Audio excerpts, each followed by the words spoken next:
Some Rocky Top 10 see right there. Amanda, good to see you. Rafaela, good to see you here. Who all we got in the chat? Some Go Vols in the chat right there. How's everyone doing? A little bit of chill music to start right here. My gosh, I've had a crazy morning. Ask 474. Brian's brain is still booting up. I'm booting up here. Got some Rick and Morty. Was it 97 more years, Morty? Brian, are you wearing? I am wearing glasses. Kayla, good to see you. How is everything going? How's law school going? So good to see you, Kayla. You wear glasses today. So literally the morning class was just absolute insanity. My contacts were acting up. My brain was acting up. It was probably one of the wackiest Tuesdays we've had in a long time. But we're getting back on track right here.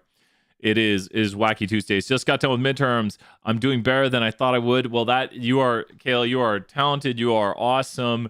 So congratulations and huge shout outs. We're throwing another 2,000 points for Kayla being here. Kayla, if they're wondering about Kayla level, you are one of the many reasons we have Kayla level.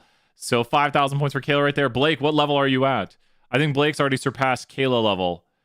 So that is one of the many Stat 201 legends or Stat Nation legends.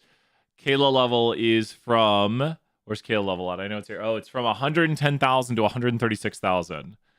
So some people might be around. Some people have surpassed Kayla level. We got to raise your points back up here, Kayla. Should we raise you to Kayla level? If you have questions, let me know. We can do some questions right here, wherever you're working on. I know we got some 474 in the chat. Amanda, good to see you here. So we got different people in the chat. We got 201, 320, 474. We got everyone in the chat, from former students to current students. If you're here and you want to work 194 hours. Oh my gosh. Here, Kayla, you're now a legend. You're right short. I only have 48. That's all right. I have a problem. You might be one of the highest people ever. So let me see.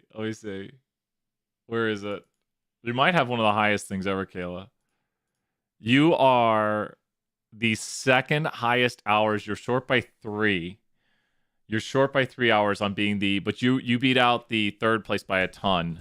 You're the second highest hours. You're the second highest hours, Kayla. You'll catch up. You're the second highest, short by 3 hours. Then you'll be number 1.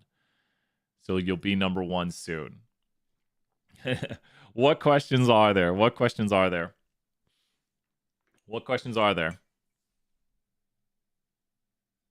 If you have questions, let me know. Whatever you're working on, let me know. Whatever you're working on, let me know. The table shows the number of live births. I think we did that one yesterday. Yeah, we'll do it here. Chapter 7 quiz 201. Table shows number of live births, birth rates. Let's check it out. This is a good, tough, difficult question.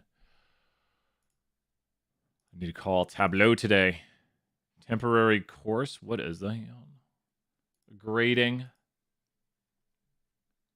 Quest Pro.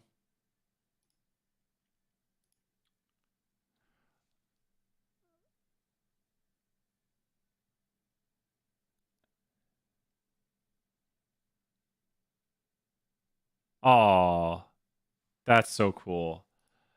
I just got a really nice email. I was looking over it. Okay, I think. Oh my gosh, I got so many emails.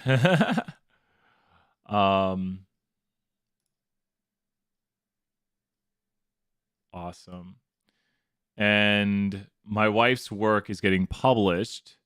Get my Pearson loaded up. We just got the word back that my wife's work, her research, is getting published. Bye, Kayla. Just saw you leaving right there. Good seeing you, Kayla. I should have shared that news sooner, that Chelsea's work is getting published. We worked on that a lot. That's been a thing I've been working on in the background during the weekends, is getting some stuff ready for publication, some research, and had the opportunity to do more research, but I turned it down. Okay. Oh, a lot of research. Thank you so much. Thank you, Kayla, right there. Yeah. So good to see everyone here. Rafaela, thank you so much. What an achievement. Yeah, I know. It really is awesome. Like, I got her flowers yesterday, so I went and got her flowers. Now you can buy that PLP50. It's a good-looking car right there, that PLP50.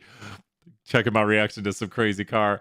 I got her flowers. I got her cheesecake. I got her macaroni and cheese. Got her. Oh, and I also got her cheese. I got her like and I got her barbecue potato chips. What else? Oh, and I bought myself some French toast sticks. But I went to the grocery store and got her like everything she loves food wise. So I was like, I'm gonna, and then I got her flowers. So yeah, I was like, I'm gonna get everything I can. So cheesecake right there. You know some cheesecakes. Yeah.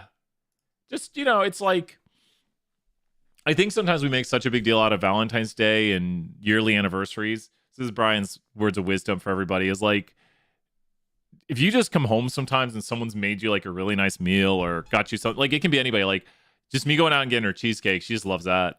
So I think we always have to remember just showing small amounts of affection. So I remember my parents' anniversary is Friday. So I got to do something nice for them. See, now I'm doing something on their anniversary, which I should do nice things for my parents just intermittently, show them that I care. So show people in your life that you care. Especially celebrate big moments, celebrate with them, let them, have a good time in that. My wife's a very humble person who would never be like, I did such a great job. I just says he gets me nothing about he doesn't wants to say it. Yeah, well, that's I don't usually make a huge thing out of Valentine's Day. I usually do some other days. I usually make my wife dinner, and usually I do more. Like I did more yesterday than I did on Valentine's Day. I'd say, like I don't always get her flowers on Valentine's Day. Usually I get her flowers for like other things. So I kind of agree with your husband right there. Is show affection throughout the year, and Valentine's Day is just a day, so maybe you make dinner or something, but you find moments to say I love you. That's what we do. We show those we love them. Let's do some birth rates question. Here we go. Let's do it. We know we're here to have a good time and talk some positivity. That's what we do. 812 stat to a 1. See you, Caleb. You like the glasses? Oh, thank you so much. I was blind this morning. Literally, I couldn't see anything. It was kind of bad. Chapter 7 quiz, birth rates question. Okay, this is a long one. So this question right here is pretty tricky, but the number one way we're going to solve this is by using what? What 3-letter word do you think we're going to use? I should have made the chat bigger too. What 3-letter word do you think we're going to use to solve this question to make it way easier? So you might want to pause the video if you watch me as I do this. I will do it slowly, but we're going to use a program right here to help us a ton. We're going to make some scatter plots. We are going to make some scatter plots. Those are scatter plots, a bivariate visualization of 2 quantitative variables. Scatter plots show you the relationship, the strength, direction, form, and unusual features of 2 quantitative variables. Important to know that. But we're going to use Jump to do a lot of the work for us. Jump, JMP. So Jump is going to do a majority of this work for us. And we need to click right here. Boop. Copy to clipboard. So I'm just going to take a pause for 5 seconds when I click something. Copy to clipboard. When you copy to clipboard, Jump, noise. Now we're going to go to Control or Command C. Control C if you're on a PC, Command C if you're on a Mac. There we go. Now that we've got it copied, it exists in the clipboard of our computer. With it existing in the clipboard of our computer, we're going to go over to Jump, and inside of Jump over here, we're going to go to File, New, Data Table. File, New, Data Table. File, New, Data Table. With File, New, Data Table, go inside of here and go to Edit, Paste with Column Names. Edit, and make sure you do Paste with Column Names. If you hit Control V, it won't paste with column names. There's a shortcut, Control Shift V, one of those things. It doesn't matter. We're just going to hit Paste with Column Names. If you have this, you've done it properly. What color indicates to you that you've done it properly, and these are quantitative? Do you see the color over here, Blake? That is the proper color, not the improper color over there on the left side. What color would indicate to you that you've properly put your data inside of here? If it's not this color, blue, I got this down right here. And here's the thing, Blake, 1,000 points right there. If you've got your data inside of Jump, guess what? Your life's easy, because now you don't have to do any mathematical calculations on your own. You just need to go here to Analyze Fit Y by X. Analyze, no worries, we'll check it out right here. Analyze Fit Y by X. Analyze Fit Y by X. Boop. When you do Analyze Fit Y by X, the question is, what is your Y variable of interest? The Y variable of interest is the Y variable we want to understand, like, why is this happening? And this will help us fit the line. So we're going to predict the birth rate, which is, why is there a certain birth rate? I don't know. Maybe the year explains it. Maybe what year it is the explanatory variable. So now we're going to go here and click OK. So here is the model right here. This is our data right here, and it kind of goes downward. It's got a negative trend to it. And as Blake says right there, Blake is just on fire today. Blake, well, see, I don't know where you got anything wrong because you are perfectly doing this. Now we regress the line to the data, as Blake's saying right there. We click the red arrow again, which is the options inside of Jump, and go to fit line. There's really cool advanced stuff you can do, like fitting polynomials and splines and special models. But we're just going to fit a line to the model. And if you are in 320, it actually says fit the mean. That is the naive model right there. The fitting of the mean is the naive model. So you can actually see a lot of different things like advanced concepts where we calculate the original sums of squared errors, but we're not going to fit the naive model or the mean, but there's a lot of advanced concepts to talk about in this. So here is our model. Now, for the test, you should know how to interpret the what. Someone's watching this in the future who's like, wait, what do I need to know for the test? For the test, you need to know how to interpret the what and the what.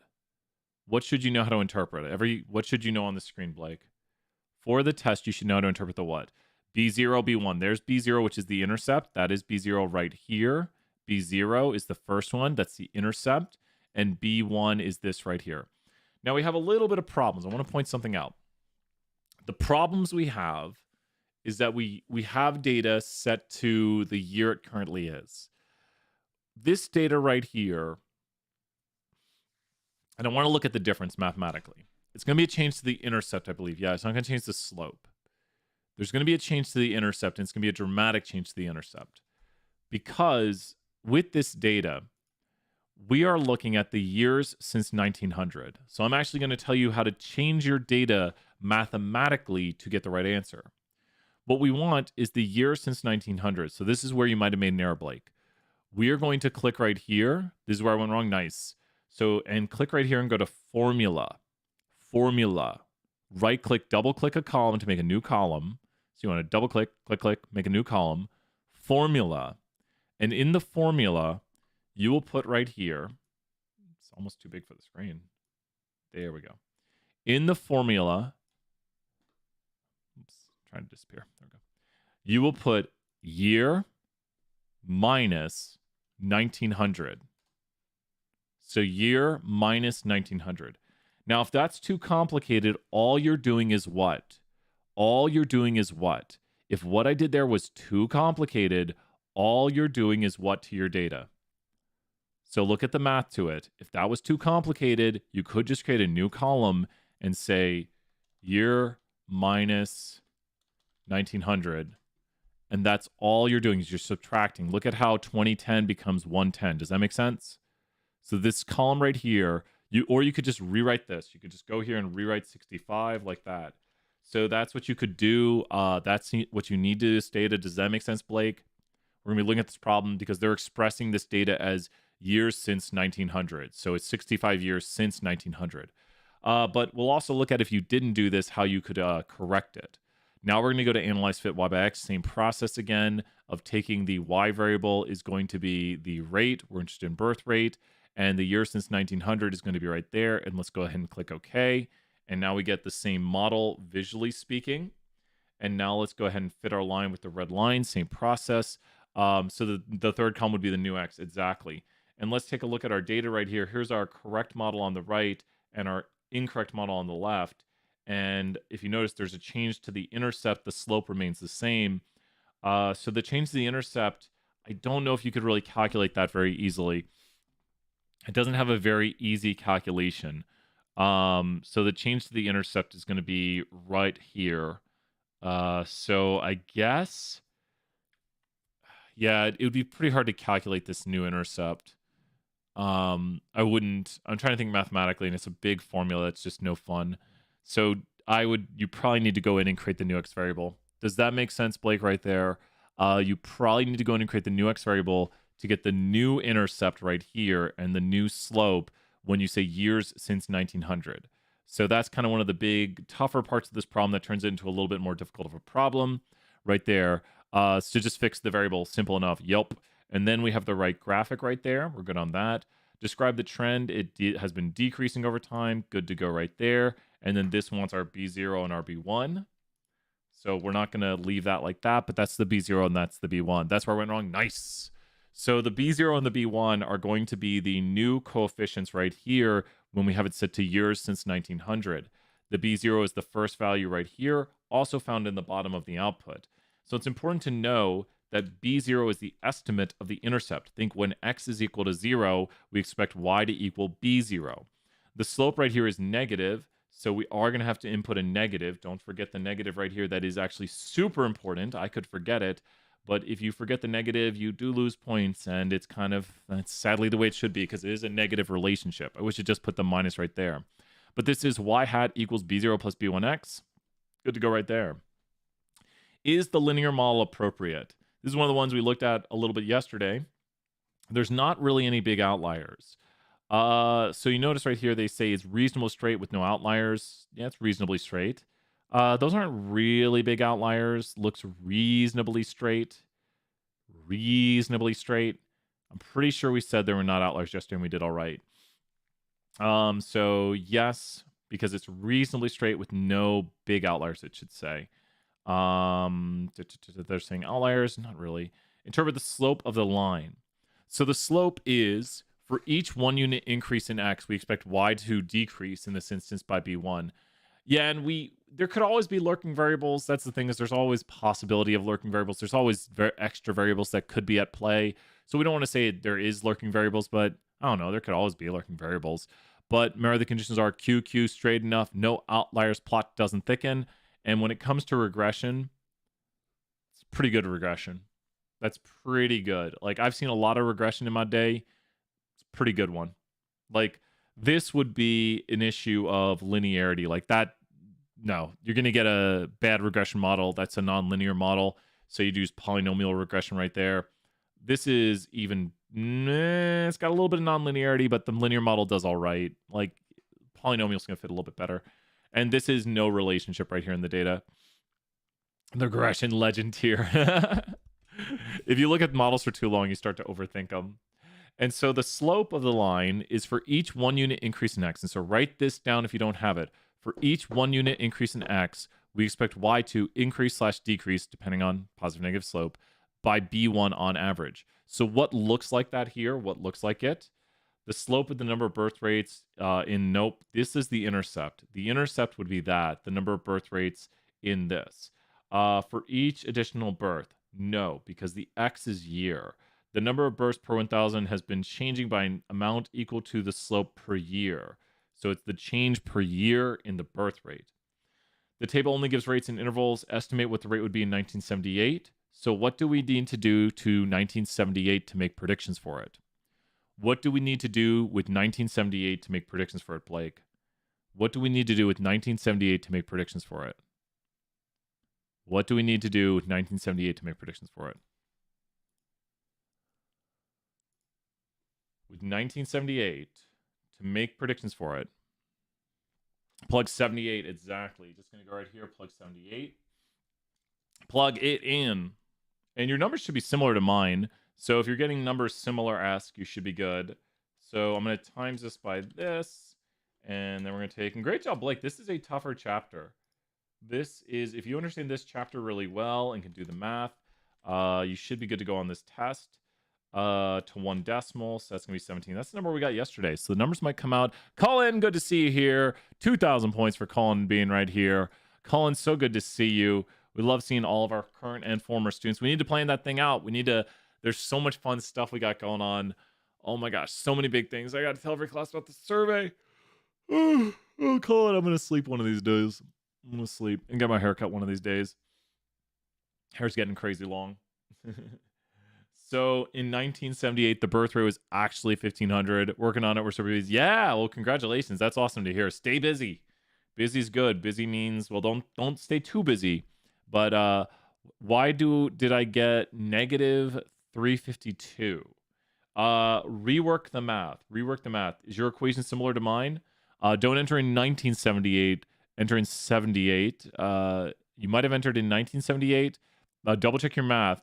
But if your equation looks similar to mine, like with 25 or something, negative 0.11, you shouldn't get a number super far off from mine. Does that make sense, Blake? How are you doing on that, Blake? What What is your intercept and what is your slope, Blake? What is your intercept and what is your slope? Got a second cup of coffee. Just fall asleep drinking coffee.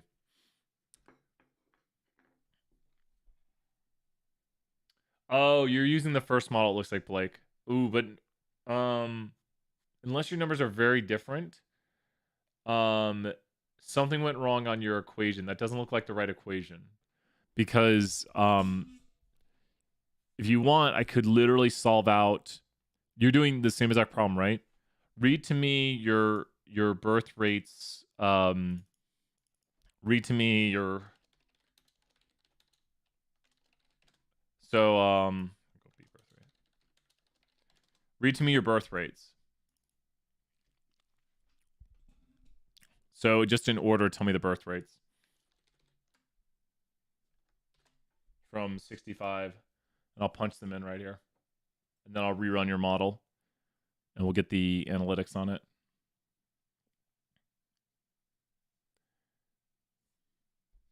Oh my god! Wait. Oh no. Well, oh wait. You might have caught. You probably need to type them in. Yeah. 65. Oh, those are the years though. Those are the years. Those are the years right there.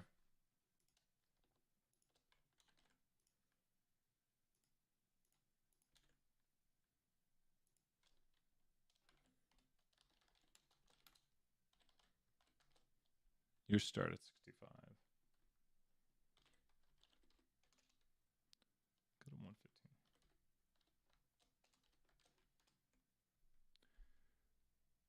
You're gonna start over? Cool, cool, cool.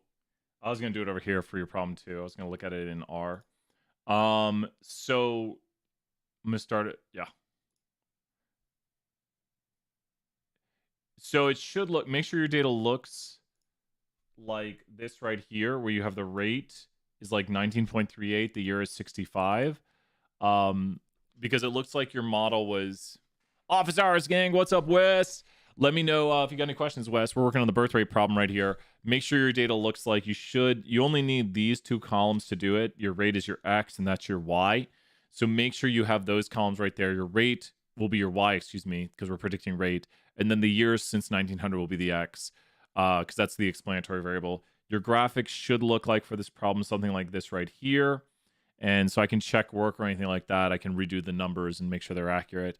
But this right here, so close to those 500K, we'll get you there. We'll get you another 1,000 points right here. Keep asking those questions. Keep working hard right there, Wes. You got this. Keep up the good work. We're working on the birth rate problem, which is a pretty tough one. Much longer problem. And we're getting close to finishing it up here. So with this right here, we made the prediction. Now it's asking us about the residual. So think about this. If we predicted 17 and the actual is 15, is the residual positive or negative? So the actual is 15. We predicted 17. Is the residual positive or negative? It's so much easier when you draw it out. So we predicted 17. So that'd be right here. And the actual is 15. So on the line is where the y hat is. That's the predicted value according to the line. The model predicts 17. And then the actual value is 15. So is the residual positive or negative? The dots are where the points are at. The line is where the prediction. I think you finally got a nice job, Blake, right there. So is this a positive or negative residual? Is this a positive or negative residual? What do you think? That looks accurate. Nice job right there, Blake. You called it column 3. Yeah, column 3 just being the time variable. That looks accurate. Great job, Blake, right there. It's negative, exactly, because the point is below the line. So the model over predicts it. The point is below. The residual is -2. Important to know concepts like this. So E equals -2. Remember, residual equals, and we'll do the color coding right here, actual, which is blue. So actual minus predicted. So that is y hat. So predicted is P a lot of times I call it, and residual is E. Oh my gosh, wait, I was trying to call that the R for residual. R equals, and then actual minus predicted. So actual, there you go. It's another way I like to write there, residual equals actual minus predicted. It's a very important thing to know that the residual is the distance a point is above or below the line. So you can see the point right there, which is known as y, the actual, sometimes also called the observed. I like to call it actual, so I can say residual wrap. Residual equals actual minus predicted. So it's just literally when you talk about what is a residual, residuals are literal distances that these points are above or below. So the distance here is -2. And look at that. I forgot to put the negative on it because this question doesn't have us include the negative. I was thinking about that, but it is -2. It is below the line. We all make mistakes, so make sure to write it. The model predicts, let's see right here, more than the true value. So let's look at that visually again. Notice how the model predicts, which is up here, more than the true value, 2 more than the true value. So the negative won't be included in this answer, but the model is over predicting it because the residual is negative, the actual is lower. The birth rate in 2020, I felt like we skipped something, guess we didn't. The birth rate in 2020 was not there, but how would we predict that? So what would we plug into our equation to solve and predict for 2020, Blake? What would we plug into our equation and solve to predict for 2020? And make sure to round these properly. I will give points back. We're going to plug in 120. 120 times this. Subtract from 25.56. Subtract. And there it is. 12.4, I believe, once we round it. Yeah, be careful. If you get a decimal error, just let me know. I'll correct them because I made one yesterday. There's a great deal of faith. Okay. Comment on your faith in this prediction. So this is predicting the next 5 years. This is a light extrapolation. This is what we generally do in forecasting to forecast the future. So we were talking about this in the end of class today, talking about forecasting and how we predict the future. So usually we do a small forecast and look right here, 2020, predicting probably to about 2025 or so, or not even, maybe 2022. So current year. So this right here is U.S. retail employment. You can see the changes throughout. Look at the crash of '08 or so. This is real data once again. So I absolutely love this book. This is FPP3, which is completely free. So if you want to learn more about things like forecasting and extrapolating, this book right here, which is completely free. Shouts to Rob Hindman right here. So right there, great gentleman, great book, and completely free, and goes over really great forecasting and how to do certain things. A little technical, but also shows you all the code and all the models. So we would probably trust this because we're predicting just 5 years into the future. Pretty good faith in that. So there's a great deal of faith. Let's see right here. There is some faith in the predicted value because this is not a very large extrapolation. Extrapolating is when you what? Extrapolating is when you what? What is extrapolating? We need to know that term. What is extrapolating? Are years quantitative? They are. Years quantitative. It's how many years between. Well, extrapolating can be used to forecast.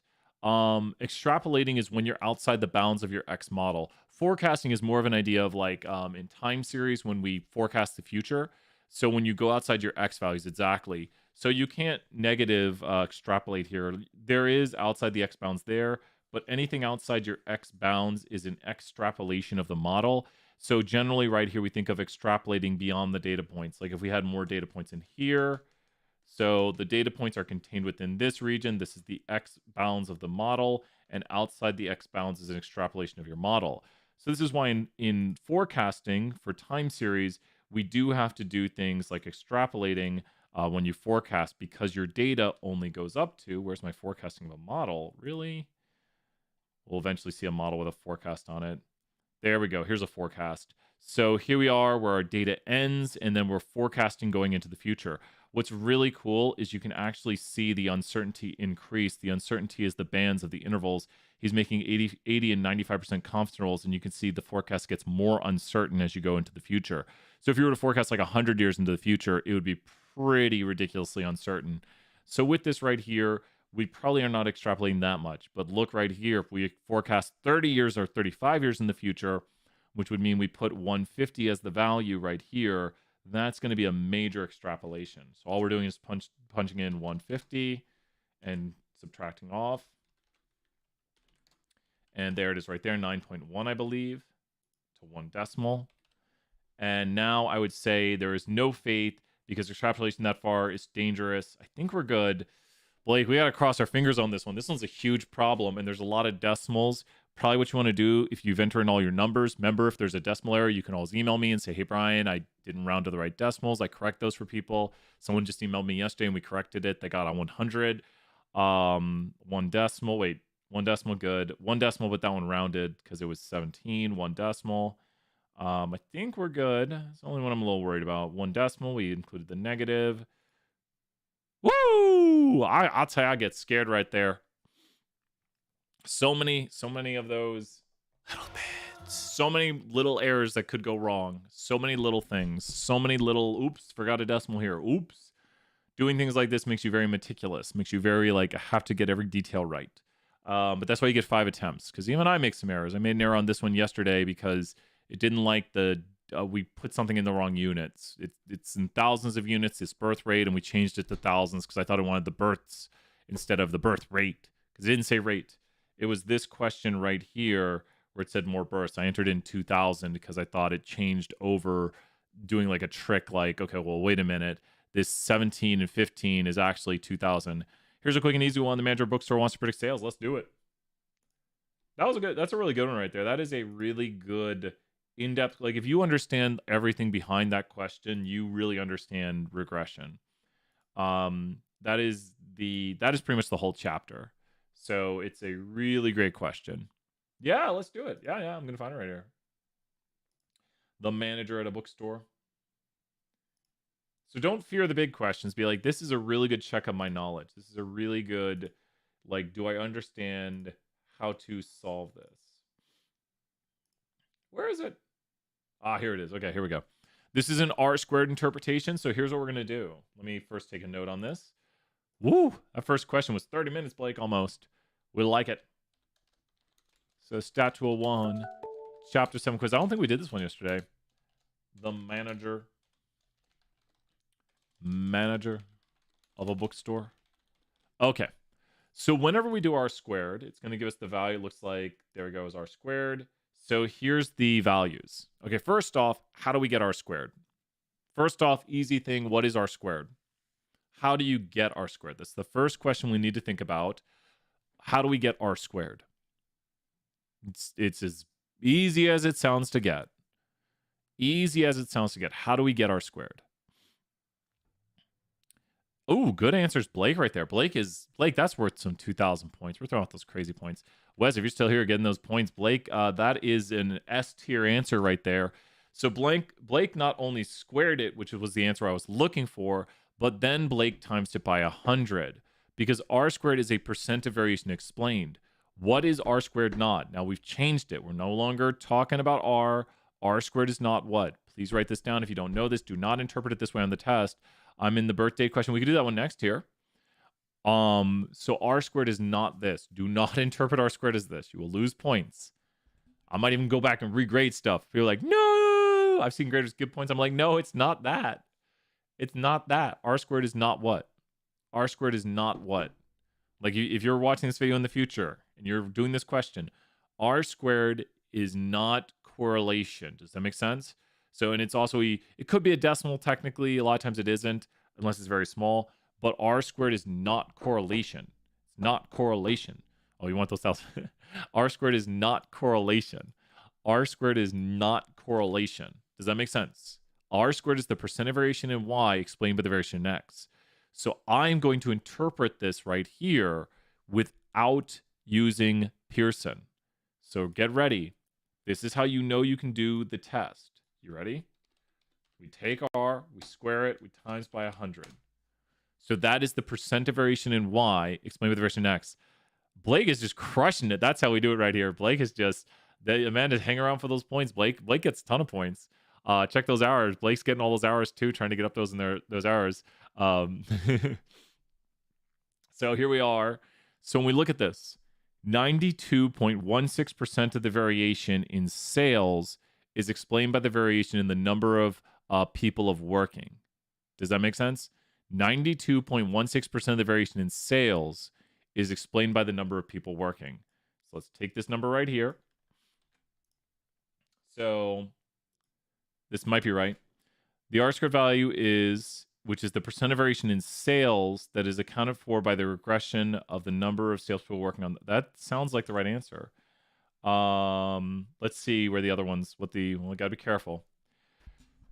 Is the percent of variance, and variation are the same thing basically in sales that can be accounted for by the regression of sales on the number of people. Okay, so they're talking about the XY relationship right here. Okay. Okay, so it's not C or D because C or D has the wrong Y variable of interest. We're not talking about the number of sales workers, That's not the Y variable of interest.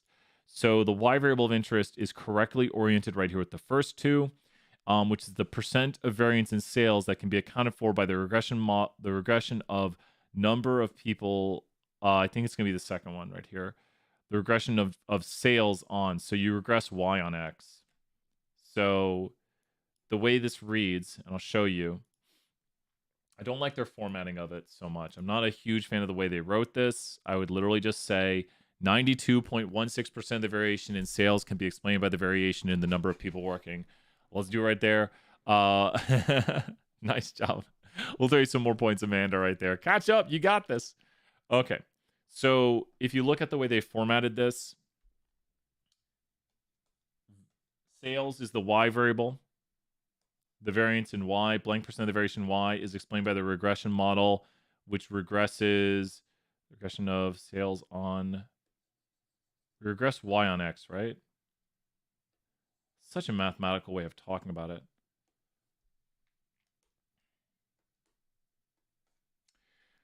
This is not. This is why they're doing more like statistics works than business analytics, because that's a more mathy way of saying it. You should just say something like, imagine this. You could say, we can understand our sales really well by how many people are working, but this doesn't mean if we have more people working that will make more sales. Be careful. Is there a cause and effect relationship between the number of people who work and the amount of sales we do? No. Because think about like why more people work at our store. If you've ever worked at a clothing store, you usually sell more when more people are working, but it's not because you just bring in more people to work. You bring in more people to work because you forecast you'll have more people coming into the store that day because it's something like Black Friday. So when you have a holiday or something like that, you have more people coming into the store, you schedule more people to work, so more people working leads to higher sales. So the lurking variable would be something like holidays or high business days. So there might be another thing like we know time of the year and weekends generally explain our higher sales. So it's not quite just having people, it's certain patterns and yearly data of sales around Christmas, around other holidays, Thanksgiving.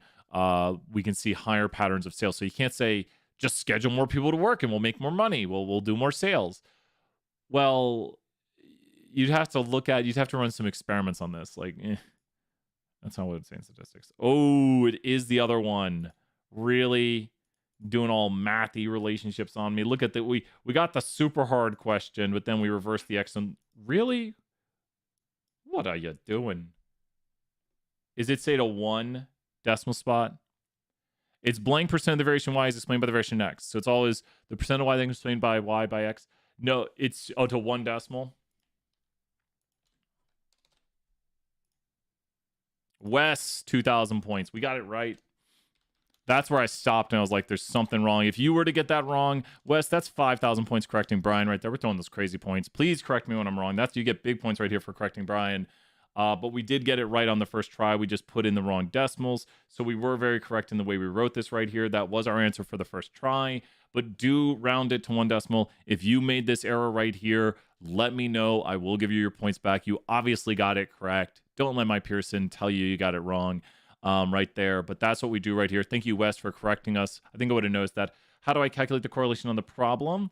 So how do you get correlation from R squared? Now be careful. So now we'll do the next one right here. And I think, Wes, you had one too. Let me know your problem, Wes, and we'll do that one here too. This is just conceptually, how do you go from R squared to correlation? How do you go from R squared to correlation? Like if you know R squared,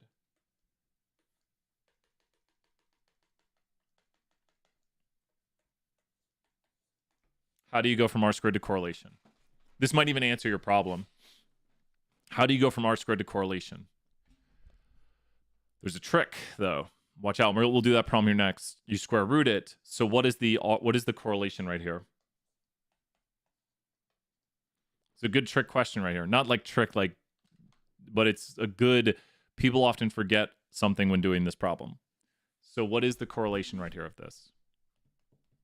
That graph, what is the correlation of it? Blake, watch out. Blake, no, wait. 1,000 points. Do you see it, Blake? Do you see it? What's the correlation on it? I'm going to pause here longer, and then we're going to go to that problem next.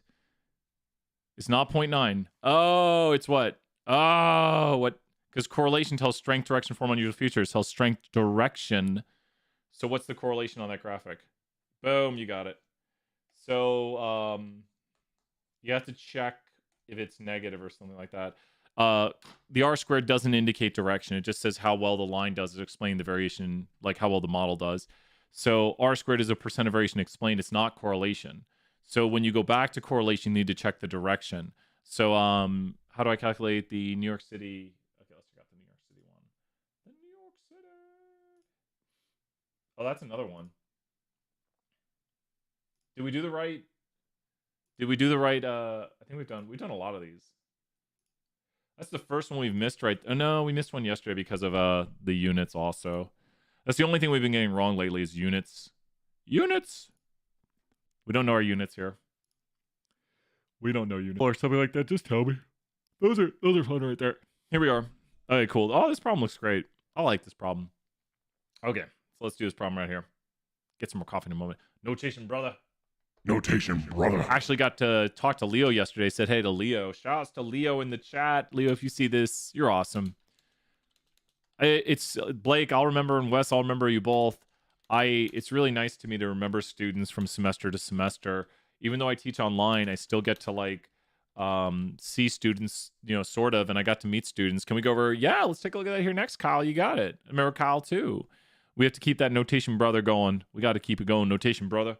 You got to know your notation. You have to know how to write things down, how it means, what it means. Okay, I've got this in the books, Kyle, and so good to see you here, Kyle. We got to throw Kyle 1,000 points for showing up today to office hours.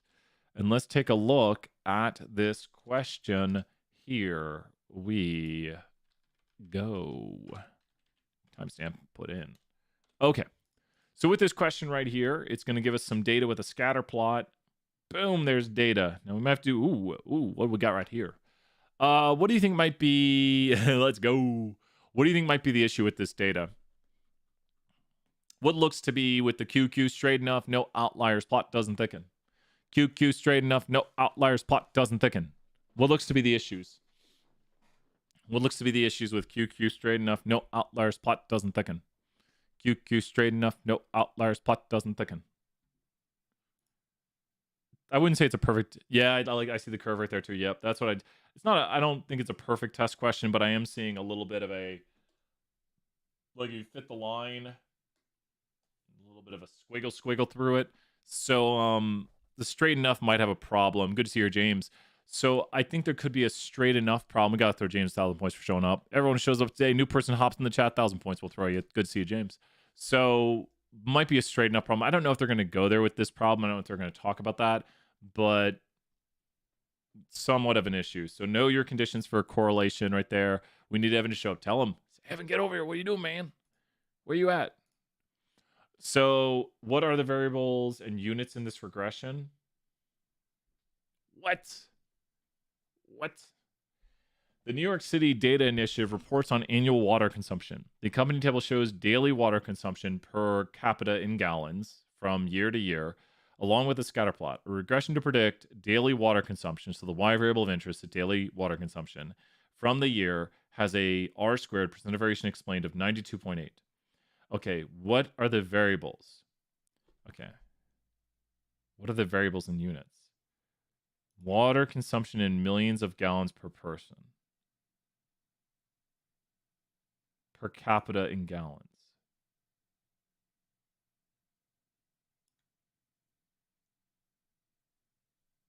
I don't think it's in million. Populations in capita. No, it's not R squared in percentage. What are the variables in units in this regression? Water consumption in gallons. The content shows water consumption per capita. Let me look at the table again. It isn't. Daily, they just want you to see this, I think. Daily water consumption, millions of gallons per capita. I think they just want you to see that. Yeah, that seems to be it. That's sure. What are the units of the slope? So the slope, and it doesn't actually have us find it, so we don't need to actually do the regression. We could do it inside of jump or R, whatever we want. The slope looks to be, so that's a distance of, we can just think right here, it's a distance of about 30 years, 33 years. That's a distance of about 66. The slope looks to be about like -2 or something. If you want, you could find it.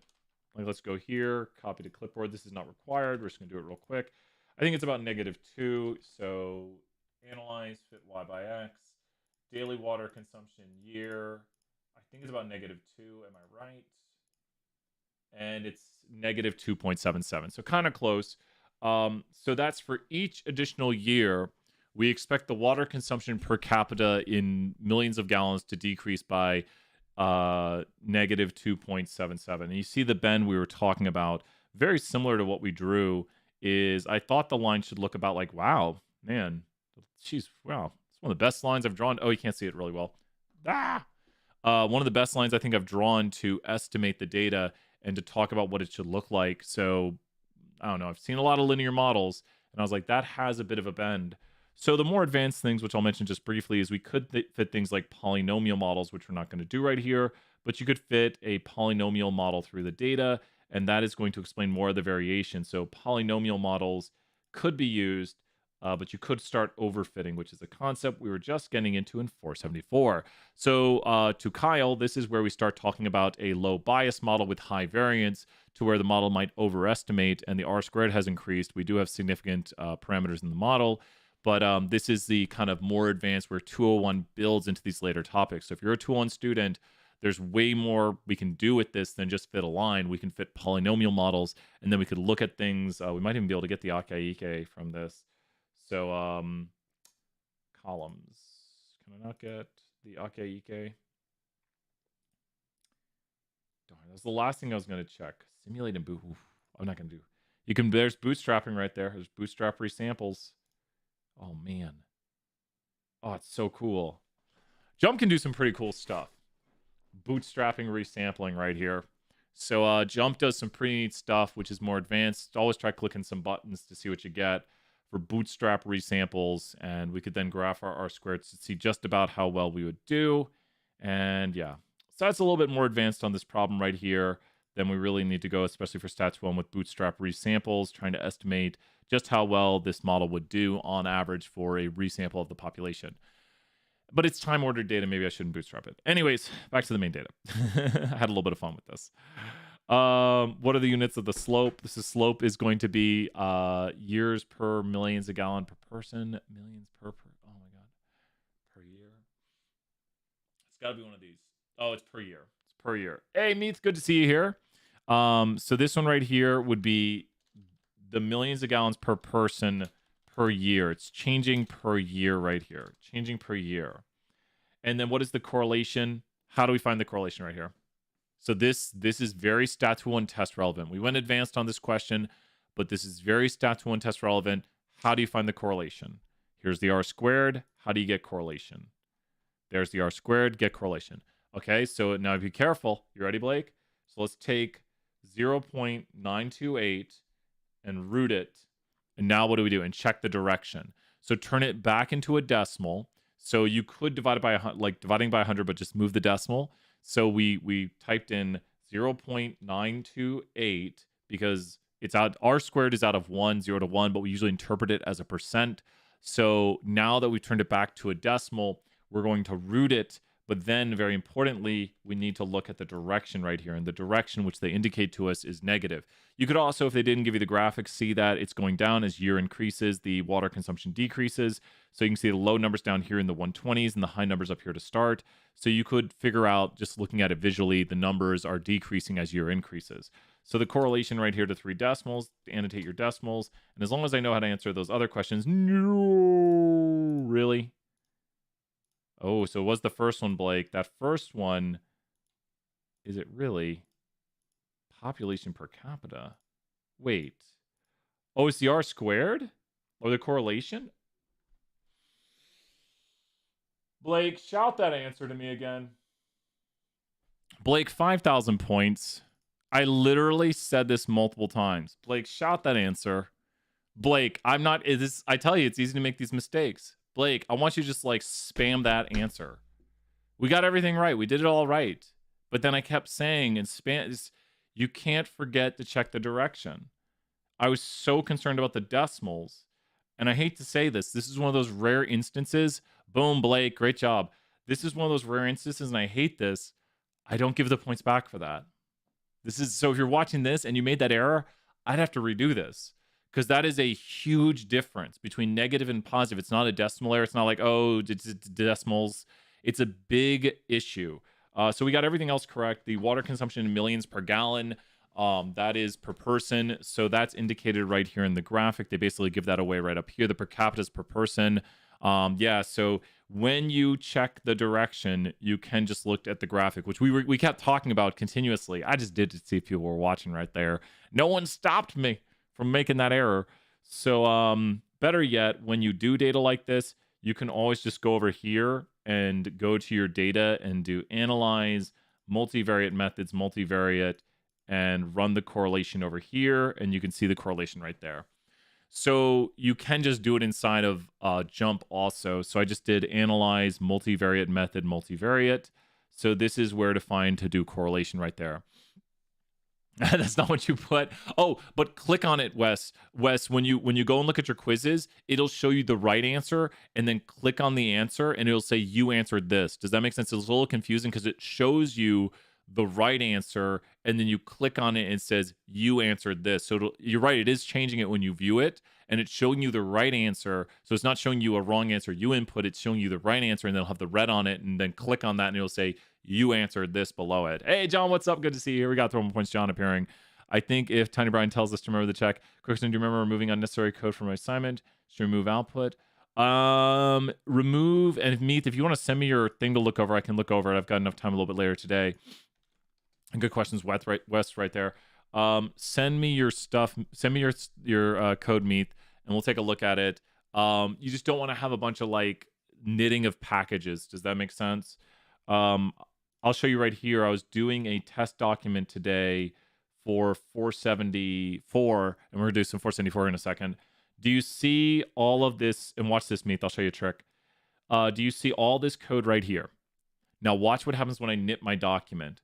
When I knit my document, watch this. Knit to HTML. We're just going to knit to HTML.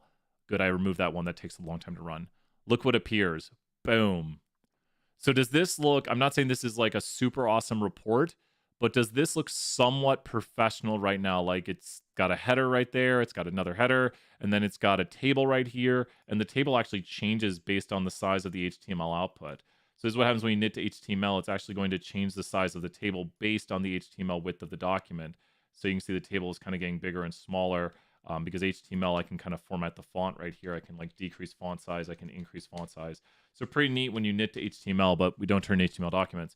So what I did right here, Meath, is I went and you can go right here and change this. You can click right here and click it and say show output only. I should have clicked that. So show output only. I'm going to hit show output only. Now I have to be careful because maybe I don't want to show all the output. So now we're going to put this right here inside of this. Actually, it is already there, so it'll make it twice. But you can change the options on the chunks, especially to say show output, show code. I know we should start doing that, Amanda. Actually, we're looking at like GitHub. We need to get people more on GitHub, and that's something I need to get going next semester. Is like we might even do that inside the Stat Nation Discord. Is make like a GitHub portfolio contest and have people building their GitHub portfolio. Partaking in some contests. Probably might do it with the Business Analytics Society, but for your online portfolio to show to companies and stuff and explain the work you've done and what you're capable of, that would be amazing. Like companies be like, oh, you did that? You can do this? That's what you made also? Here, let's take a look. Like literally when we interview people, GitHub is free. So we actually, and then we're going to hop to 474 here.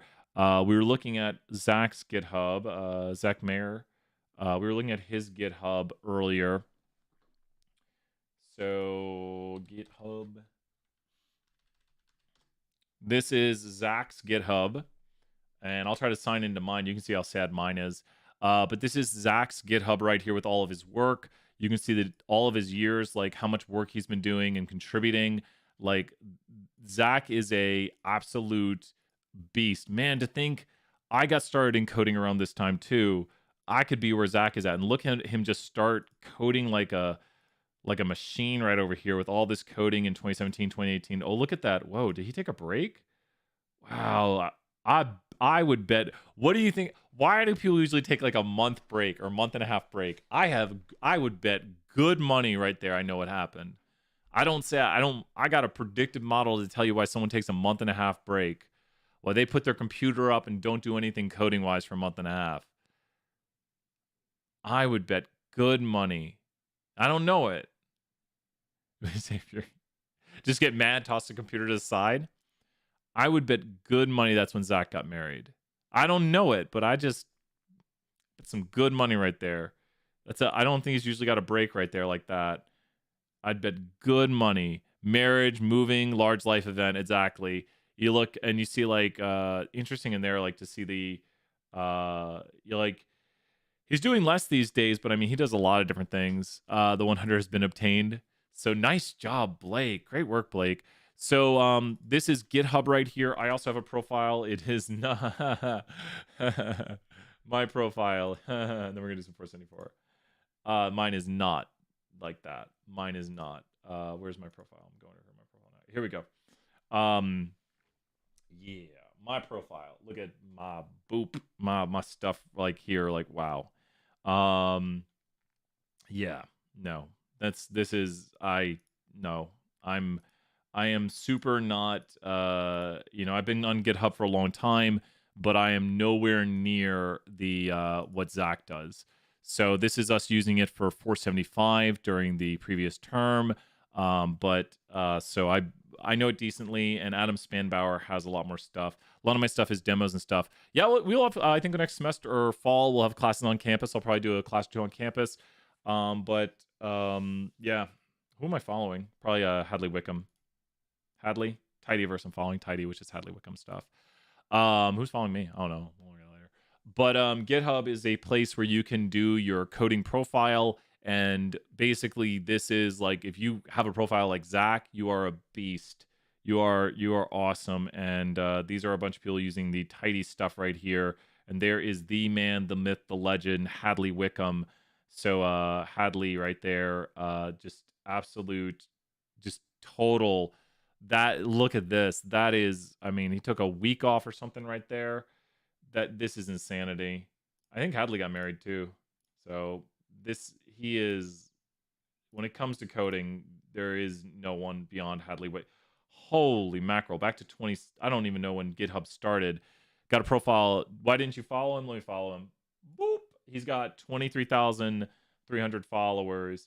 But he is he's the pinnacle of what we do in R.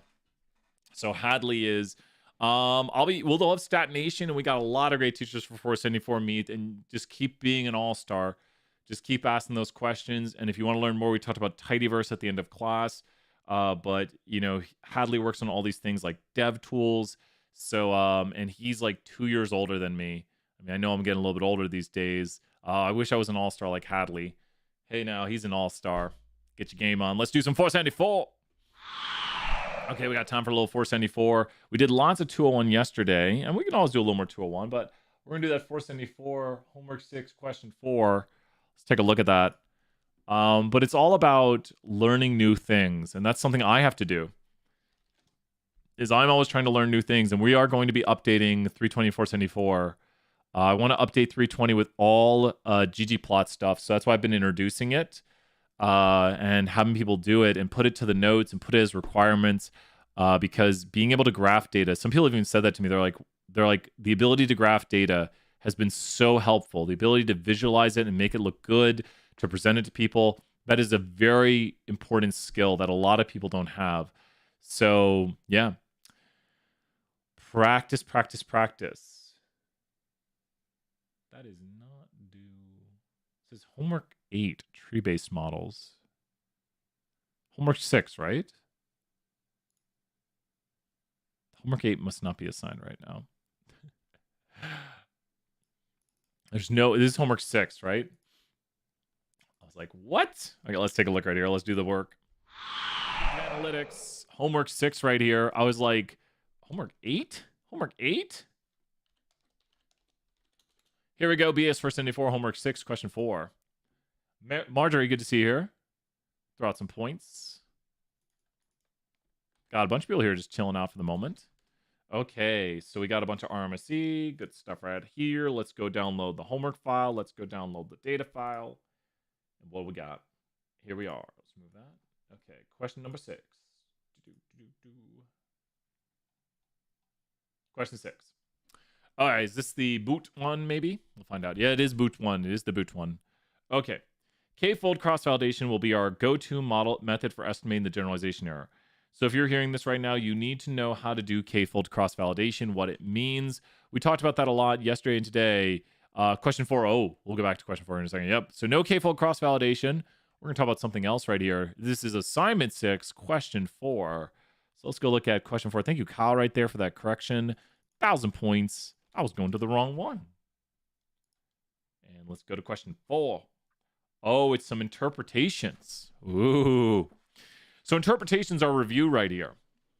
When it comes to interpretations, so 320, if you're here, 320, listen up. So when you interpret coefficients, it's important to know if your coefficient is what or what. We've got right here things like total transactions, which is a coefficient in our model. We've got here like gender male, which is a coefficient in our model. We've got income, which is a coefficient in our model. So when you interpret coefficients in a model, you have to know if your coefficient is what or what. When you interpret coefficients in your model, you have to know if your coefficients are what or what. When you interpret coefficients in your model, you have to know if they're quantitative or categorical. Amanda, 1,000 points, perfect answer right there. So we have to know if they're quantitative or categorical. So I'm going to make a completely different model, but you want your summary to show up, and I'm making a completely different model. Completely different work done via BS320 methods to show interpretations. Okay, so this is completely different work. I'm just showing how to interpret this. We're showing how to do interpretations right here and why they matter. So what I'm going to make is I'm going to make a linear model. This is not, we're using train, so make sure to use train to make your model. I'm just showing how to make a linear model, which is train is going to do for us using the GLM, which we saw today during class. So now we're going to make our linear model, and let me get the data set I'm going to use. I'm going to use data body fat, which is in the reg class. I think it's body fat original. We need body fat 2. No, it's not going to work. Okay, we need to go to survey 10 then. Survey 10. Okay. So survey 10, I'm going to predict the weight of individuals. Weight of individuals from desired weight, from gender, and handedness. Now, I picked these variables for a reason. Because the variables in the order I'm doing them right here are very similar to all of these variables. Why did I pick desired weight? Because desired weight, hey, Alexander, yeah, okay, look at number 2 here next. Desired weight is a what variable? Like how much you desire to weigh. That is a what variable? Yeah, Jackson. What kind of graphic do you want to make, Jackson? Let me know what kind of graphic. And then tell me about what graphic you want to make, like scatter plot, histogram, box plot, heat map. Let me know what you want to make, Jackson. I can tell you how to make one good one after this. So why did I pick desired weight? What does that have similarities to with tote transactions? Why did I pick desired weight? What similarities does that have with tote transactions? Desired weight and tote transaction are both quantitative. It's important to know right here, this is a quantitative. Now, why did I pick gender? Because the way gender is for both these models is it has how many levels? Be careful. The way gender is for both these models is it has how many levels? The way gender is for this right here. Good histogram and titles? Cool, we'll do that here in a moment, Jackson, you got it. The way gender is for both these models, it has how many levels? 2 levels. So gender right here has 2 levels, But the reason we don't see it, so it's a categorical 2 level the way it was asked. The reason we don't see the other level is because the other level is the what. This is a callback to 320. We call it, this starts with an R, the what level. The other level, and Amanda, great job. We got 2,000 points with all these answers. Keep them rolling. The other level we don't see, which is the first alphabetical, is known as the what level. And you could find out what the other level is by going here to levels of your variable, and the one you don't see is known as the what level. It's the first alphabetical. But this means all there is. The star means to multiply. The raise means to do polynomial. No, yeah, the raise is going to do. No, the raise doesn't do polynomials. The raise to, yeah, no, if you do dot raise to, you might be talking about dot raise to. That'll do all two-way interactions. So interactions by themselves are, like if you do really quickly, x1 times x2 is the x1, x2 interaction. If you do something like tilde dot raise to, I think that's what you meant, tilde dot raise to second is all two-way interactions. If you do tilde dot raised to 3, then that's all three-way interactions, where it's like x1, x2, x3 interactions. Yeah, that's why I was like raised to, because we don't usually do just a raise to of the original variable. If you want polynomials, you have to do poly of your x variable to the second degree, and that would be the polynomial. That would put a polynomial of your x variable to the second degree. So this is just an interaction by itself. This is all two-way interactions, all three-way interactions. A three-way interaction looks like the following, which would carry through model hierarchy. A three-way interaction that does not carry through model hierarchy looks like the following. That's just how you write the interactions. So good things right there. And so we have a 2-level categorical, and this is a categorical with more levels. Let's just say more levels. So income level is in the data set you're using right here, has multiple levels. It has income level less than 30,000, I think, which might be the reference level. And it has income levels 30 to 45, 45 to 60, 60 to 90. It's got just breaks between it to put them into categories, DWATs. And so with this right here, when we interpret this, the easy one to interpret is going to be desired weight. Now, we are predicting somebody's weight. Weight is the Y variable of interest. Now, if you're in 320, this is a good review for you. You ready? Now, I am predicting for individuals. You're predicting for blocks. That's a hint for your question. You're not predicting for people.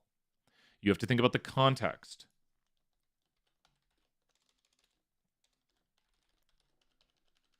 You have to think about the context of what you're saying. So since I'm talking about people right here, not census blocks, you're predicting for 2 census blocks that differ by a certain amount. Hints for your question. I'm talking about people. I would say 2 individuals who differ in their desired weight by 1 unit. I know that says different than 1, but it's always a 1 unit difference when we interpret that coefficient. 2 individuals who differ in their desired weight by 1 pound are expected to differ in their actual weight by 1.13 pounds, where the person who desires to weigh more actually weighs more. Does that make sense right there? 2 individuals, because I'm talking about people, who differ in their desired weight by 1 pound, because it's always a 1 unit difference, are expected to differ in their actual weight, because that's what they actually weigh, by 1.13 pounds, where the person who weighs more, who wants to weigh more, is expected to actually weigh more. Since it's weight and weight, I added actual on weight because that's what they actually weigh, or is predicted. Oh my gosh, I should have said predicted. Oof, sorry. Is predicted to actually want to weigh more. Is with the yeah, exactly, 320 flashbacks. So let me give you my perfect interpretations again. Be careful. I should not have said actual because that is their predicted actual weight. Like it's predicted weight because we're going to make a prediction. So here it is again one more time. 2 people who differ in their desired weight by 1 pound are predicted to differ in their actual weight by 1.13 pounds, where the person who wants to weigh more is predicted to actually weigh more. Predicted is keywords. Do not say things like will or must. We don't say words like that. We say the model is predicting this difference between 2 people. So generally we see people who want to weigh more generally do weigh more. It kind of makes sense. You want to weigh more, well, you just eat. And doesn't work for everybody though. Or maybe you want to put on muscle. Like, what does want to weigh more mean? It's not that descriptive. Predicted covers us from being wrong. Exactly. Make sure you say predicted, like we are predicting this. Now we have right here, which is very interesting. This is not what you would expect. But this coefficient right here is after accounting for the other variation from the other variables in the model. And what's so interesting about this is who generally weighs more, males or females? Who generally weighs more, males or females? Who generally this is so cool and unexpected right here. Just from our data, if you were to make a model, we make a much simpler model here who generally weighs more, males or females. Generally males, and that's like on average. And you can actually get the coefficient right here for this, that generally speaking, and this is a model with just gender male in it, and you could actually run you could go back to some 320 right here and run the analysis by using associate, and you would see that same value, figure too large, you would see the same value we just found right here of that 43 right there. That 43 is the difference between these values, the difference between the means. So if you were to take this value right here, the difference is 43, and that's the difference between the means, 43.2, and that value of 43.2 is seen right there, 43.2. So what's interesting about this is this goes to 320 now, because after accounting for the variation, two people who are otherwise identical, and I should have added that in, please add in otherwise identical to the first interpretation. I totally forgot that, because now my brain's like, wait a minute. Otherwise identical, please add this. Because two people who are otherwise identical, where they're both right-handed, they both want to weigh the same amount, two people who are otherwise identical, but one is male and one is female. The male is predicted to weigh 17.33 pounds less. That's so weird. Why? Two people who are otherwise identical, where they want to weigh the same amount, they're both the same handedness. Two people who are otherwise identical, but one is male and one is female. The male is predicted to weigh 17.33 pounds less. Does that make sense? And that goes to the second interpretation, and it's very similar to what you have right here. So, are we predicting for... I thought this was the census data. Oh, no, we're predicting for the consumer lifetime value. So it is two individuals. Sorry about that. I thought it was census data still. So I was like, census data doesn't have males and females. So, yeah, this is for the consumer lifetime value. So you are predicting for people. So it is two people who are otherwise identical. So make sure to say that. Last but not least, we have the person's income, because I think census data has income like value of a census block. So this one right here is a little bit different because it has multiple levels. So when you do multiple levels right here, maybe since males are more goal-oriented, it could be, or maybe people like lie about their data too, because I don't know. There's so much to it, right, Amanda? It's just weird. Like, if you have two individuals, one is male, one is female, and they want to weigh the same, and then they're both... The handedness doesn't really matter because it's not significant probably if we run an ANOVA on it. Yeah, I'd like to study that more too. It's interesting. You know, here, wait, let's do this because I really... Okay, let's look at the model. Maybe there's an outlier or something doing it. Here it is right here, Amanda. Here's the model. I removed out handedness because it's not that important. It could be due to the individuals over here. So it could be due to outliers in the female model. Do you see that? Like the female model is the black line, and there's a good bit of female model outliers. And now we could run a influence plot on this to see if those points right there. There's the highly influential points, and it looks like a point below the line. It might be that's the most influential. So the males might have a point pulling them down a good bit. There's a highly influential low point. And the females, it looks like the males have more low outliers, like extreme low outliers, and the females have more extreme high outliers. So maybe, and here, let's do the following. Let's do one last thing. I do find this so interesting. Let's add in an interaction term to allow the lines to bend. And now it's even, see, now it's pulling towards the outliers. Yeah. That's so weird. So, it might be due to outliers. And also males that Also, males that want to weigh more are generally weighing more. But like this person right here wants to weigh 220 and weighs 270. That person's right on the model. So I want to like wait. Oh no, they're on the model. So their desired weight perfectly predicted what they want to weigh. Or what they do weigh. I don't know. It's very interesting. It's very interesting. This has an interaction term, so don't worry. Now the interaction term means the relationship is not consistent. But the last one right here, whenever we do categorical variables, we always need to compare them to the what level, Amanda. I think you've been following along with what I've been interpreting right here. Whenever you interpret categorical variables, you always need to interpret them with the what. Whenever you interpret categorical variables, you always need to interpret them with the what. Whenever you interpret categorical variables, you always need to interpret them by mentioning the what. The reference level. So we'd have two people who are otherwise identical, but one is ambidextrous and one is right-handed, left-handed. Well, we can do right-handed. The person who is right-handed is predicted to weigh 3.516 less pounds on average. Two people who are otherwise identical, but one of them is ambidextrous and one of them is right-handed. The person who is right-handed is predicted to weigh negative 3.51 less on average. Does that make sense? How does that sound right there? Doing these interpretations, making sense of them, knowing how to talk about the values. Just when we talk about these values right here, you can see the male, female. Then we have the reference level, like literally tells you what the reference level is to compare things to say these are the differences that are expected between this level currently and the reference, and knowing what this coefficient means right here by seeing a coefficient for gender male, by seeing a coefficient for desired weight. Make sure you know what those coefficients mean. I think we got time real quick. Let me send out the announcement for the 474. But how are people doing? Any big questions, Rod, here?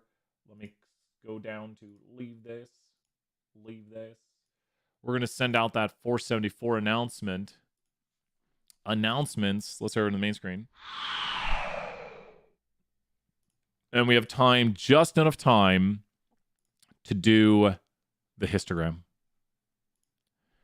Just enough time to do the histogram. Announcements.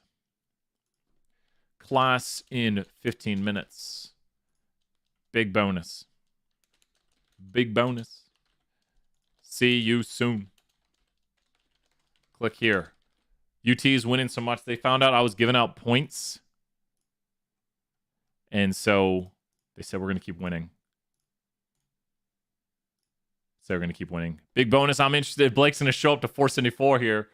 We give out the big points to 2-0, and Blake might show up to 474. That'd be too funny. Someone said they wanted the histogram. How to make a histogram using Ggplot, right? I think we could do that really quick right here. We got enough time. I'm going to grab some coffee. So Ggplot histograms, right? So let's do histogram Ggplots. BS20. Oh, nice. Ggplots histograms. Let's go check it out. Here we go. Okay, so we have a test document over here to kind of create an output, and let's take a look at it. So I'm going to delete off a lot of this. I'm just going to go, remember this is just a file new R Markdown to create a Markdown document. And so go to File, New, R Markdown if you want to create a random report right here. I'm going to delete off all this. You don't want to delete stuff up here. You can change the name of the report to My Cool Report. You can change the author to My Name. And then this right here, when you go to the knit, it'll knit to any of those you choose. So don't worry if it says HTML. You can just change it. You don't want to change the knitting options that much. You could. These are the default options, I believe. But we do want to add in another chunk right here. And you can always change the chunk options, which we're going to work with in a second. Now, whenever you create an R Markdown file, it knits in the order you create. So whatever you do, it creates in that order. So you always usually want to load your library. Always usually. Sure, that's good. Always want to load your libraries like reg class if you want to work with those functions, or libraries like ggplot2 and ggpubr. Now, if you're loading ggpubr and it doesn't load for 1,000 points in the chat, what would you want to do if your libraries are not loading? If you load any of these right here and they're not loading, what would you do? What should you do if those are not working? If those right there are not working, what should you do? Like you say, hey, Brian, I don't have GG Easy. What do we do if it's like GG Easy won't load or it says no package GG Easy? Like you say load package Brian. What would you do? I already gave the 1,000 points. What would you do? It says no package Brian. There is no package Brian anyways. But it says none of that right there. And we can call this, be careful, you can put names that don't work. You can say loading libraries. There's characters that are not accepted, but that'll allow you to go through here and see what you're doing. We want to install.packages if you don't have it. So if you don't have those, install.packages, things like GG Easy, and make sure to spell them properly, but install.packages. Start typing install down here, .packages, put in quotes the name of the package like reg class, and that's how you get the package right there. Now, when you knit this, I just want to show you, we're going to knit this right here, and knitting this is going to show all the code right here. That's not good. We don't want to do this. This is stuff we don't want in our document. So what you want to do now is you want to click the icon and say, show nothing, run code. So let me show you what that's at. You want to click that icon right there, show nothing but run code, click apply. And now, I don't know why I have 2 scroll wheels. That's weird. We'll ignore it. It went away. And so now, when you take a look, boom, look at that. My cool report still is like that. It's still doing this. It ran all that code, but it showed nothing. So that chunk right there is doing its own thing. And then we're going to go right here. We're going to put in another chunk right here. And with this next chunk right here, we're going to do the following. We're going to go to gghist. So gghistogram, this is everything you can do with it, which is absolutely insane. Gghist right here, we're going to pull up the help documentation on it by doing a question mark in front of it. And one of my favorite things to do, rather than trying to read through everything, is to go down and grab an example. So an example can look a little bit complicated, but let's see what we got right here. Probably our best example of this is going to be one of the easier ones, and let's take a look at it. So all we did was run the question mark and make sure you don't break your chunk, and now we have a GG histogram. I like to put each argument on a new line. If you hit enter after these, it'll basically put it to a new line and read through it. But we have a pretty nice histogram right here with the GG hist. So it says W data X equals weight. Well, we're not going to use W data. We're going to use empty cars. Empty cars is a data set. And we're going to call empty cars empty cars. So empty cars is a data set that is the data set on cars. We're going to say data set 20 times. And the empty cars data set is going to exist right there. So now you can see the X variables right here, which are things like miles per gallon. So this is the name of the data set you're using, and this is the name of the variable, and it has to be in quotes. And guess what? That's all we had to change. We've now created a GG histogram. So it looks all right. We could do a little extra right there. There's the mean right there. We've added the mean. We've added a rug underneath to see the points. Rather than doing the fill that color, we're going to do a little FF8200, little UT orange right there. We might be able to go to color. Can we do a color equals blue? Oh, looking a little better right there. There's so many things you can change. We were doing stuff with GG Easy to change things too. You can actually export if you really want. You can export the image and put it into your document that way if you want to make it a certain size. I wonder if the GG histogram has sizing options. It might. It might allow you to size the graphic. Let's see if we can do that here real quick. Last but not least, we're going to add plus, and we're going to go to labs. And labs right here is going to be title equals my title. Give it an actual title. Add another argument right here. Y equals, I'm going to put count, but with capital C right there. And last but not least, X equals, and we're going to call it miles per gallon. So with this, we've just redone the titles right there. But last but not least, we're going to go to plus easy center title. And you have to have GG Easy on. So if you look at this right here, we've changed a lot. The GG Easy has so many different things with like easy text size. So you can go to easy text size and change your text size to 20. Just easy enough to change text size right there, depending on what you want. I'm going to go to 14 for text size, but GG Easy has so many cool, easy commands to just change text size, change this or that. And last but not least, I'm going to do one last thing right here. GG Themes. GG Themes. So I want to go to Theme. Let's do that. There's, ooh, I kind of like that. And this should be a plus. So there we go right there. I like that. So if you look at what we got right here, we made a pretty quick and easy graphic. You're welcome, Jackson. And this is under the GG Themes package. So in truth, we probably want to go up here and load our GG Themes. So that's going to load GG Themes. This is calling the theme from the package without loading it. So we no longer need to do it that way. We've got it right here. And there's many different themes you can do. You could change the theme again right here to theme like classic, theme. There's like theme 538, but these are the different themes you can use right here. Theme dark, and the themes just have some pre-default settings, and then I'm changing things afterward. I think we use that one a good bit. That looks pretty nice right there. Changes the font. You can change font. You can change all these different things, but doing this right here. So let me see. Knit. Let me try this. Knit ggplot with ratio set. Specify height and weight ggplot in R Markdown. Here we go. You can specify height and weight in the code chunk. Here it is right here. Figure width. Okay, so you put it right here as an argument. So you go right there and you say this. You say fig width and all this. So that's how you do it, they're saying. It's got 94 upvotes, so it seems like a right answer. And we'll say plot 1. And so now that might do it. So this really is helpful for 320 especially. We made this really neat little graphic. We've got a figure width, figure height. Let's go 10 by 10. And now I'm going to blank my screen for a second. That looks correct. So fig dot width, fig dot height. I've never used those before. So it's knitting it. I'm knitting it to Word. It's knitting to Word. And here's my cool report. I need to remove some of those code. It's got a 10 by 10. I'm going to try reknitting it in a second right here. Got to start class in just a moment. There it is right there. I don't like that so much. I need to change it. 5.5. Let's see if it cuts it in half. And I got to end after this. Let me go to show output only. There we go. Apply. And that changed it to echo false. Good. And then let's knit to Word. Should be smaller. If this worked, we should see a smaller, not a 10 by 10 graphic. And if it worked, it did. It's working. I'm going to scrunch it down. I'm going to change the height of that again. I'm going to go to a 3 to 5. I want it. Oops. Nope. Don't want to do that. Knit to Word. Now it's going to scrunch my graphic a little bit. It's going to make it a little bit smaller. And now we're knitting it to Word. And there we go. That's how I want it to be. 5 minutes to class. Let's head out of here. A lot of fun stuff. Bye for now, everyone. Bye.